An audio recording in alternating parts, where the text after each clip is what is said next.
So in today's video, what I wanted to talk about is this tweet that you're seeing on screen right now. It was me yesterday saying that there's the potential for a PlayStation event sometime in February, and it's likely that that is going to be a state of play event. Now, I did say in that tweet that it has the potential to be a pretty big one, and in today's video I wanted to talk about that a little bit more and also talk about how I came to the assumption that there will be a state of play in February. Now, before you do click off the video because I said that it was an assumption, let me quickly explain. There is two major media events this month. One of them is going to be Bethesda's Ghostwire Tokyo, and the second one is going to be for Gran Turismo 7 at the end of this month. Now, although to some it might seem that these media events don't really have any significance or weight to there being a potential state of play in February,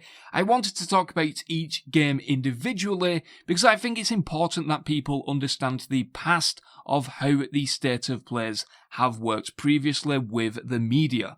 So, for example, with Bethesda's Ghostwire Tokyo, they have done this exact same thing with Deathloop in the past, where essentially there's a media event a couple of weeks before its state of play, or whatever event a trailer is going to be revealed at, and the media gets a ton of details about the game, etc, etc, and then a couple of weeks later, after giving them time to write up their articles and do their videos, then they reveal what they need to reveal at an event such as State of Play.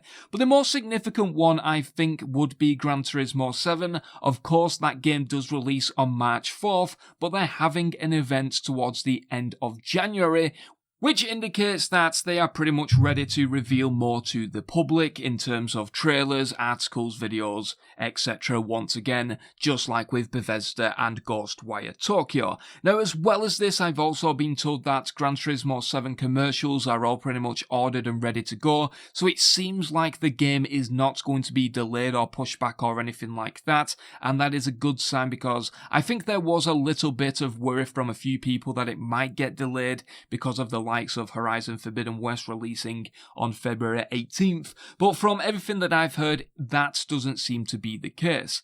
Now, in addition to both of these media events, we of course have two pretty big games coming out for PlayStation in February. We have Sifu on February 8th, and then we have, of course, the blockbuster that will be Horizon Forbidden West on February 18th. Now, this does indicate that we're likely to get a state of play in very early February. I would just predict, just going on a whim, that it would likely be February 3rd. For some reason, state of play typically fall on Thursdays, and yes, I would expect that we're going to get some kind of launch trailer for Sifu, and then of course a 10 to 15 minute gameplay walkthrough of Horizon. We've seen them do this in the past with the likes of Ratchet and Clank, and I would fully just expect this from PlayStation. It seems like it's going to be a pretty standard state of play, but I guess the big thing that people were hung on is the fact that I said that it has the potential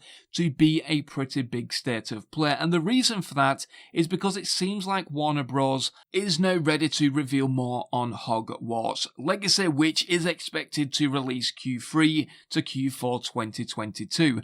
Now, apparently the reason for this is because they was pretty happy with the lack of fuss around the Harry Potter reunion that we've seen on New Year's Day, I believe it was, with HBO, the Harry Potter reunion thing. They was reportedly pretty happy with how that went. There wasn't a lot of media backlash and stuff like that, and apparently things are just ready to go now. They're itching to get it out the gate, so that leaves me to believe that there is the potential for this state of play to be a pretty big one compared to ones that we've had in the past. Now, in addition to all of this, there seems like there is the potential to also be a second PlayStation event roundabout towards the end of March. Now, the reason for that is because PlayStation still need to set up the stage, so to speak, on what they're going to do for the latter half of 2022. Of course, in the first quarter we have Horizon, we have Sifu, we have Gran Turismo 7.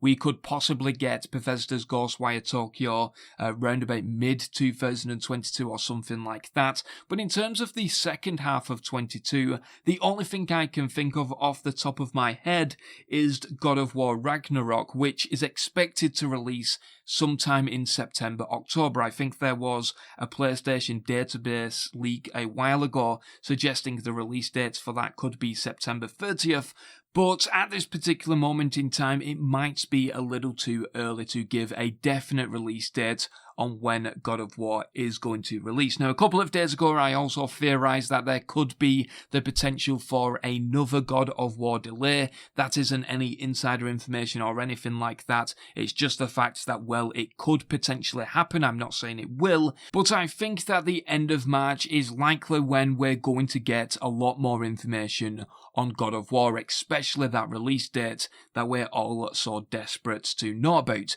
Now, of course, if there is a delay to that and it gets pushed to 2023, there is the potential for Sony to release something to do with The Last of Us. Of course, I did tweet a couple of days ago that there is a Last of Us remake, Factions 2, of course, and then the Last of Us 2 Director's Cut, all in development, and all of those projects seem to be near completion. And the reason why I wanted to mention those in today's video is because, well, if God of War does get delayed to Q1 23, for example, well, there is the potential for The Last of Us to fill in that place. But as well as this, if that September 30th release date does come to fruition and it is accurate, I think it does leave Sony the potential to release one of these Last of Us projects, or even all of these projects, in around November 2022. Of course, we do have the Last of Us TV series, which is scheduled to release later on this year as well. That is going to finish its full production in June 2022, I believe, which could indicate that, well, it would release in the latter half of the year, and it would be a nice boost to sales if they could get both the TV series and all of these games or projects released at around about the same time as well. So it's going to be interesting to see how The Last of Us does pan out. But like I've been told, and quite a lot of other people have been told, is that a lot of these Last of Us projects are now near completion, and I think that information has been corroborated with the likes of VGC and a few other articles as well. So it's going to be interesting to see how all of that does pan out with The Last of Us and all of the projects around that game. But as well as this, I also think that Sony need a late March event as well to get details out of the gates with the likes of the PSVR 2, which is going to be a pretty big thing for Sony this year, of course, if it does release in 2022. But I think we're going to be waiting quite a while for details on games such as Spider-Man and Wolverine and all of those kind of games. I think that all of that stuff is going to be revealed in the PlayStation Showcase, which is going to be round about September of this year as well. So it all kind of adds up if you look at it. Of course, there is a lot of speculation in this video, but it is being made on judgments based on rumours and information that I've been told by a few different people. I did also speak to Special Nick at the Xbox Era podcast.